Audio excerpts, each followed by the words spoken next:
여러분, 에스더 말씀을 우리는 계속 살펴보고 있습니다. 여러분 이제 에스더 하면 여러분 그렇게 낯설건 하진 않죠. 네, 하여튼 몇 분만 대답을 하시는데요. 대답을 안 하신 분들은 여전히 에스더가 낯설다는 건가요? 여러분 에스더가 이제는 낯설지 않죠? 네, 그렇군요. 네. 사람의 진면목을 알려면 두 가지 방법이 있습니다. 두 가지 방법보다는 두 가지 경우에 저는 사람의 진면목을 알 수 있지 않을까라는 생각을 합니다. 첫 번째는 고난과 어려움이 닥쳤을 때, 그리고 어려움이 닥쳤을 때 그 사람의 어떤 진면목 이런 게 나타나는 거죠. 그 사람의 본심 혹은 그 사람의 어떤 정체성 혹은 중심이 나타나고요. 보통 어려움과 이런 고난을 겪고 나서는 좀 우리 그리스도 안에 있는 우리들은 좀 훈련되고 성장하는 경우들이 많습니다. 반면 또 한편으로는 성공과 잘 되었을 때, 성공했을 때나 형통하거나 잘 되었을 때 그 사람의 진면목이 나타납니다. 근데 여러분, 사람이 성공하고 형통하고 잘 되었을 때 그 사람이 어떤 사람인가 라는 진면목은 물론 잘 나타나긴 하지만 이는 성공하고 일이 잘 되었을 때 이 사람이 얼마나 그것을 통해서 훈련받고 성장하는지는 조금 다른 문제입니다. 제가 지금까지 수많은 간증을 들어봤겠죠. 저는 간증 자체가 문제는 아니지만 너무 좀 자기 자랑식의 간증은 제가 별로 좋아하지는 않습니다. 어쨌든 제가 이런저런 직간접적인 간증을 많이 들어봤는데 간증의 한 90%에서 95%는 자기 삶이 무너지고 실패하고 망가졌을 때 나오는 간증들이었습니다. 예를 들어서 내가 너무 하나님의 은혜로 좀 평탄하다, 형통하다, 좀 잘 되고 있다. 이래서 간증은 사실은 거의 없습니다. 내가 한때는 잘 나갔지만 이렇게 꼬꾸러지고 이렇게 막 어려워지고 이렇게 내 삶이 무너지고 가정이 깨어지고 사업이 쫄딱 망하고 그냥 건강이 거의 그냥 죽기 직전까지 가고 그랬는데 하나님의 도움과 은혜로 이렇게 살아나고 어느 정도 회복되고 그래도 좀 하나님께 감사를 드릴 수 있고 어쨌든 이런 간증들입니다. 그래서 제가 아까 말씀드렸다시피 우리 사람의 본 모습을 알 수 있는 것은 어려움과 고난이 닥쳤을 때 그리고 또 하나는 성공과 형통했을 때인데 사실 고난과 어려움이 닥쳤을 때 우리가 좀 더 많이 훈련되고 성장하는 것은 분명한 것 같습니다. 반대로 만약에 성공과 형통에도 불구하고 우리가 본 모습을 유지할 수 있고 또 우리가 겸손하게 하나님 앞에 나아갈 수 있다면 정말 그 사람은 너무너무 귀할 것 같아요. 여러분 주위에도 그런 사람 있지 않나요? 여러분 주위에도 좀 잘 나간다고 좀 뭔가 좀 잘 된다고 우쭐거리고 어깨 힘들어가고 그냥 별거 아닌 것 같은데 말하는 것도 괜히 좀 기분 나쁘게 말하는 것 같고 여러분 이런 것은 우리 사회에서는 얼마든지 볼 수 있고 간혹 혹은 때때로 교회에서도 볼 수 있는 장면입니다. 여러분 제가 왜 이 말씀을 드렸냐면 오늘 제가 이제 나눌 말씀과 좀 연관이 되기 때문에 그렇습니다. 여러분 오늘 본문은요 8장은 에스더의 행동이 사실 이 후자에 해당합니다. 굉장히 성공적이고 잘 나가고 형통한 이때에 에스더가 왜 이런 행동을 할까? 저는 그런 의문과 함께 이 말씀을 좀 같이 나누고 싶습니다. 여러분 지난주에는요 극적인 반전과 또 드라마로 치면 절정이 있었습니다. 모르드게가요 장대에 달려 죽을 바로 그날 바로 전날 밤에 왕이 갑자기 잠이 안 와요. 해필이면 그날 밤에 왕이 잠이 납니다. 또 왕이 잠이 안 오면 할 행동이 없을까요? 뭐 후궁을 부를 수도 있고 술을 마실 수도 있고 아니면 그냥 신하를 불러서 뭐 얘기를 할 수도 있을 텐데 왕중 일기를 읽습니다. 또 하필 그때에 모르드게가 왕을 암살로부터 구해준 그 장면을 또 듣게 됩니다. 자기가 읽은 건 아니고 신하에게 읽으라고 시켰거든요. 그래서 그 모르드게에게 이제 보상을 하려고 왕이 그 다음날 아침에 신하 중에 누구든지 지금 여기 왕궁에 와 있는 신하가 있으면 나한테 오라고 했는데 마침 하만이 그때 딱 와 있었습니다. 그래서 모르드게가 처형당할 그날 아침에 극적인 반전이 일어났습니다.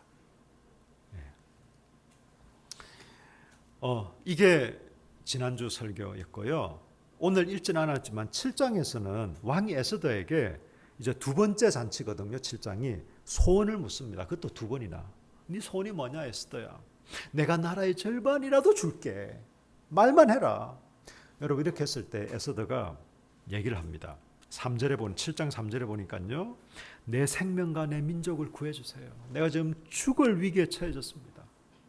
내가 지금 죽겠습니다. 나도 죽겠고 내 민족도 죽게 되었습니다. 아니 뭐라고? 누가 내 사랑하는 내 왕후 에스더를 죽이려고 한단 말이야. 그놈이 어떤 놈이야? 하니까 6절에서 이 에스더가 말하기를 대적과 원수는 바로 이 악한 하만입니다. 라고 얘기를 합니다.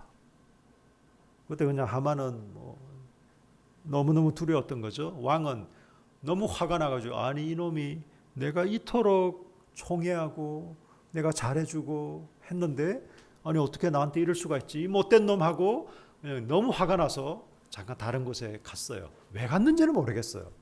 갑자기 좀 화장실이 급했는지 아니면 무슨 좀 화를 시키려고 했는지.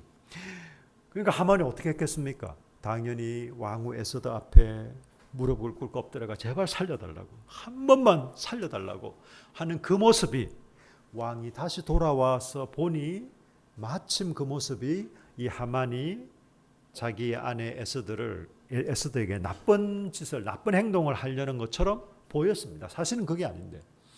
그러자 왕이 너무 화가 나가지고 하만을 어떻게 하려고 하는데 마침 그 옆에 있던 신하가 하는 말이 이 하만이요. 모르드게를 죽이려고 높이 23m 되는 아파트 한 7, 8층 되는 길다란 장대를 만들어 놓았답니다. 이 얘기를 해줍니다. 그래? 그럼 그 장대에 이놈을 매달아 해가지고 그 장대에 매달아 죽였습니다. 여러분 그냥 죽는 게 아니라 얼마나 비참하게. 여러분 이 23m 높이 그 장대에 사람이 죽어서 달려 있다는 것은요 모든 그 수상궁에 있는 그 어떤 페르시아 수도에 있는 사람들이 다 볼 수 있도록 다 알 수 있도록 처참하고 비참하게 아주 불명예스럽게 죽은 거죠. 죽는 것마저도. 여러분 그렇게 됐습니다. 자 여러분 그토록 갈망하던 일이 이루어졌습니다. 에스더와 모르드게는 극적으로 살아났고 물론 에스더는 죽을 상황은 아니었죠. 모르드게가 힘들었지만 그 원수 하만이 죽게 되고 그 모든 악한 계획이 다 수포로 돌아가는 여러분 성공적이고 잘 되고 형통한 이 상황이 되었습니다. 이 상황이 얼마나 형통하고 성공적인 상황인가 하면요. 여러분 모르드게를 보면 잘 알 수 있습니다. 여러분 보십시오. 9장 1절에 아달을 곧 12째 달 13일은 왕의 8장 8장 1절에 그날 아수에로 왕이 유다인의 대적 하만의 집을 왕후 에스더에게 주니라. 여러분 하만의 집을 왕후한테 줬다는 말이 뭘까요? 그냥 집 한 채 줬다 이게 아닙니다. 여러분 하만이 어떤 사람이죠? 은 1만 달란트를 왕의 국고에 넣을 수 있는 사람. 이 은 1만 달란트는요. 그 당시 페르시아 대제국 세금의 한 70% 3분의 2에 해당하는 어마무시한 재산을 주었다는 겁니다. 누구에게요? 에스더에게. 그러자 에스더가 모르드게에게 그 집을 관리하게 합니다. 그러니까 그 재산을 관리하도록 한 겁니다.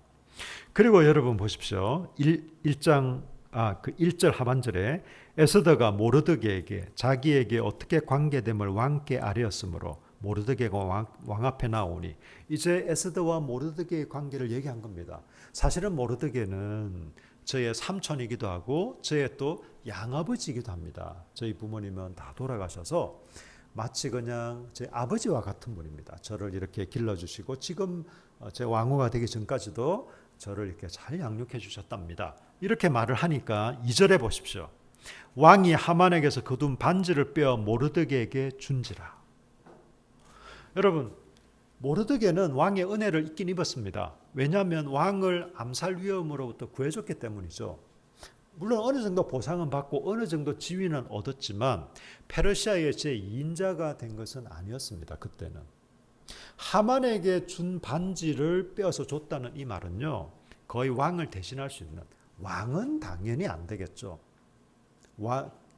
페르시아의 제2인자 같은 이런 상징이 바로 왕이 하만에게 준 반지였거든요. 이 반지를 이제 모르드게에 주는 겁니다. 이 관계를 알았거든요. 한편으로는 이 아수에로 페르시아 왕의 장인 같은 사람이 바로 이 모르드게였습니다. 예, 왕후의 그 양부니까, 양 아버지니까 페르시아의 제2인자로 만들어 주었습니다. 얼마나 훈훈합니까? 모든 게 해결된 것 같습니다. 훈훈합니다. 이제 지위도 보장이 되고 에스더의 지위는 더 견고해졌고 모르드게는 죽을 지경에서 이제는 페르시아의 제2인자가 되었고 재산도 그냥 뭐 많은 정도가 아니라 어마무시한 이런 재산을 가지게 됐고 그 누구도 이 두 사람을 함부로 볼 수 없는, 아니 함부로 보기는 오히려 그냥 칭송하고 두려워하고 이렇게 그 무시할 수 없는 이런 상태가 지금 에스더와 모르드게의 현 상황인 것입니다. 여러분, 그런데요, 이런 상황에서 에스더가 한 행동이 좀 의아합니다. 여러분 보십시오. 3절에 에스더가 다시 왕 앞에 말씀하며 왕의 발 앞에 엎드려 아각 사람 하만이 유다인을 헤아려 한 악한 꾀를 제거하기를 울며 구하니. 여러분, 에스더가 왕 앞에 다시 나왔습니다. 여러분 아시죠? 페르시아의 법에 왕이 부르지 않는데 나온 사람은요 죽을 각오를 하고 와야 됩니다. 그가 비록 왕후일지라도. 그래서 왕이 금으로 된 지팡이를 딱 내밀지 않으면 그 사람은 그냥 자동적으로 죽는 겁니다. 지금 에스더가 왕 앞에 다시 나왔습니다. 처음에 죽으면 죽으리라 하고 나아갔을 때하고는 좀 상황이 다르잖아요. 자기는 얼마든지 괜찮은데 다시 왕 앞에 나왔습니다. 그리고 울며 구합니다. 뭐라고 구합니까? 4절을 보십시오. 왕이 에스더를 향하여 검규를 내미는지라. 이제 왕후가 죽지 않게 되고 살아났고요. 에스더가 일어나 왕 앞에 서서 이르되 왕이 만일 절개하시며 내가 왕의 목전에 은혜를 입었고 또 왕이 이를 좋게 여기시며 나를 좋게 보실진대 조서를 내리사 아각 사람 함므다다의 아들 하만이 왕의 각 지방에 있는 유다인을 진멸하라고 꾀하려고 쓴 조서를 철회하소서. 자기와 모르드게는 살게 됐어요. 그런데 지금 페르시아 제국 내에 있는 모든 지방의 전국 방방곡곡에 이 유다인을 다 죽이고 재산을 빼앗으라는 조서가 공식 문서가 다 하달된 상태거든요. 만약에 새로운 조서를 내려보내지 않으면, 어떻게 하지 않으면 그 나머지 유대인들은 다 죽게 된 상황입니다. 이런 상황에서 얘기를 합니다. 에스더는 왕에게 부탁을 하는 거죠. 그런데 여러분, 또 페르시아의 법이 하나 있습니다. 그 법은요, 왕이 쓴 조서는, 한 번 내려진 조서는 바꿀 수가 없어요. 수정이 안 됩니다. 수정 불가. 반드시 시행을 해야 됩니다. 예. 시행 연기 내지는 뭐 이런 거 불가. 반드시 시행을 해야 됩니다. 수정이 안 됩니다. 그럼 어떻게 해야 될까요? 그래서 새로운 조서를 내립니다. 여러분 이건 상식 차원에서 알고 계시죠? 항상 최근의 법이 그 앞의 법보다 우선합니다. 그리고 상위법이 하위법보다 우선하고요. 아시죠? 네. 새로운 조서가 뭡니까? 유다인을 대적하려는 사람을 죽이고 그 재산을 빼앗을 수 있도록 하는 법이 이 페르시아 전국 방방곡곡에 퍼집니다. 기간이 얼마요? 처음에 하만이 1월 달에 제비를 뽑았어요. 하만이 모르드게와 물론 모르드게는 조금 일찍 죽이고 유대인 전체를 다 죽이려고 제비를 딱 뽑았습니다. 몇 월이 나왔죠? 제비를 뽑았을 때. 이건 조금만 관심을 갖고 읽어보신 분이 많을 수 있을 텐데 보통 아달월 했죠. 아달월 12월입니다. 그게. 마침 제비를 뽑았는데 12월 달에 그 제비 뽑은 결과가 나온 거예요. 그래서 좋다. 그러면 12월 달에 이 유대인들을 다 죽이려고 한다. 이것도 마침이 어디 있어요. 그 하나님의 보이지 않는 손인 우리 하나님의 그 역사가 있었던 것이죠.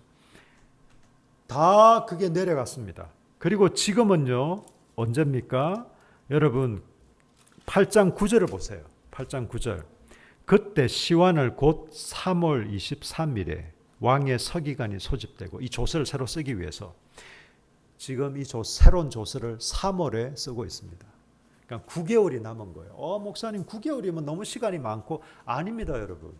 지금 같으면 전화 한 통 뭐 메일 하나로 되겠지만 그 당시에 그런 게 어디 있습니까? 다 말을 타고 가야 되는 거예요. 페르시아 그 넓은 제국에 말을 타고 가서 전하려면요. 이 9개월도 그렇게 빠른 건 아닙니다. 이 왕의 조서가 새로운 조서가 내려갔습니다. 이제 어떻게 해요? 유대인을 진멸하는 게 아니라 유대인을 싸그리 죽여버리고 그 재산을 빼앗는 것이 아니라 오히려 반대로 유대인을 대적하려는 사람들을 죽이고 그 재산을 빼앗을 수 있다. 이런 법이 페르시아 제국 내 전체로 다 내려갔습니다. 여러분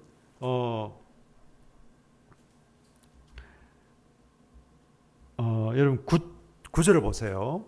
9절.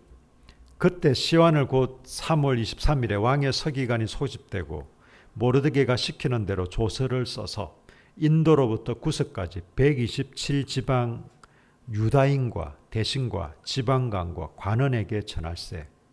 다 알리는데 어떻게 알리냐면요. 각 지방의 문자와 각 민족의 언어와 유다인의 문자와 언어로 쓰되. 여러분 페르시아어가 있죠. 그러나 페르시아가 대제국이다 보니 그 나라마다 언어가 다를 수 있고 특히 유대인은 그때 히브리어를 썼으니까 각 민족마다 이렇게 언어가 다를 수 있습니다. 이렇게 제각각 언어별로 아주 치밀하고 명확하게 내려보냈습니다. 이 조서가 내려갔기 때문에 나중에 유대인들이 진멸하지 않고 살 수 있게 된 겁니다. 여러분 그런데 도성수산을 비롯해서 이 페르시아 전국 곳곳에 있는 유대인들이 죽을 위기에서 벗어나게 된 이게 가능한 게요. 바로 에스더의 간청. 우리가 아까 살펴본 대로 8장 3절에 있는 에스더의 간청 때문에 가능했던 것입니다. 여러분 에스더는 좀 평안하고 형통한 삶을 누릴 수 있었습니다.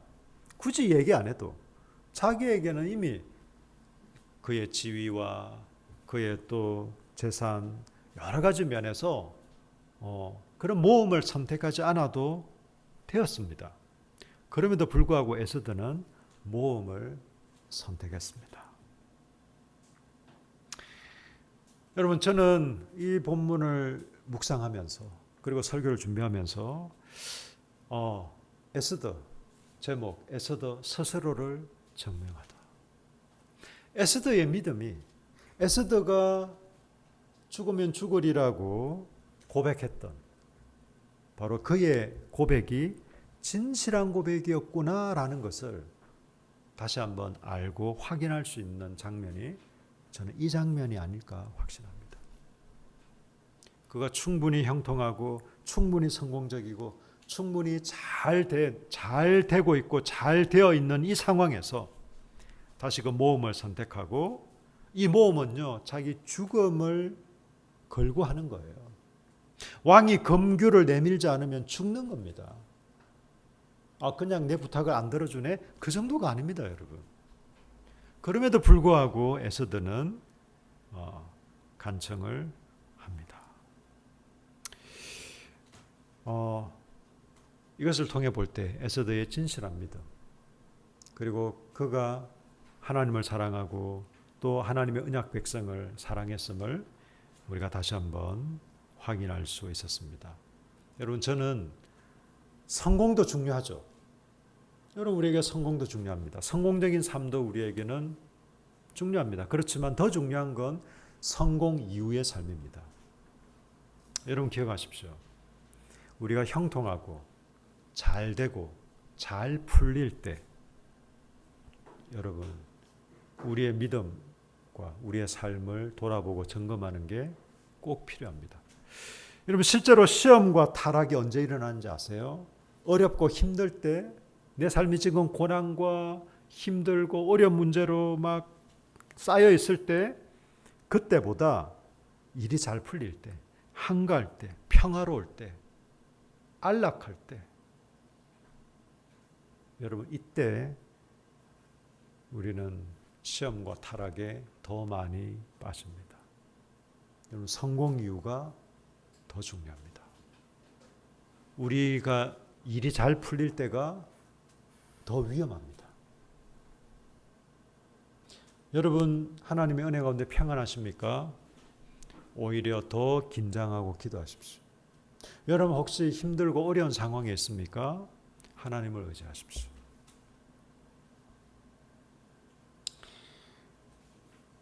여러분 에스더는 자신의 믿음을 증명했습니다. 꼭 누구에게 보이기 위해 증명한 건 아니었지만 말이죠. 여러분 저와 여러분도 우리의 믿음을 알게 모르게 증명하고 있습니다. 우리가 얘기는 안 할 뿐이지, 우리가 굳이 판단하려고 안 할 뿐이지,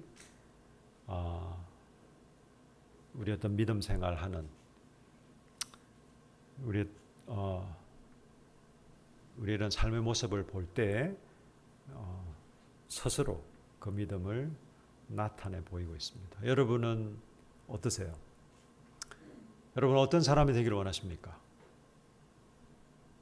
여러분 어떤 믿음을 스스로 증명해 보이시겠습니까? 여러분 잠언서를 우리가 지난번에 또 묵상하고 했잖아요. 잠언서에 보면 어리석은 자는 그 어리석음을 스스로 나타낸다라는 말이 있습니다. 말로써 혹은 행동으로써. 정말 어리석고 미련한 사람은요, 자신의 어리석음을 숨길 수가 없어요. 어리석음을 숨길 수가 없습니다. 우리 믿음도 그렇습니다. 사실은 우리의 믿음을 숨길 수가 없습니다. 믿음 있는 척 아무리 말로 떠들어도 그렇지 않고, 믿음이 없는 것처럼 아무리 숨겨도 숨길 수가 없는 게 우리의 믿음입니다. 여러분은 여러분의 믿음을 어떻게 하시겠습니까? 또 어떻게 나타내고 계십니까? 여러분 우리 한번 기도하실까요?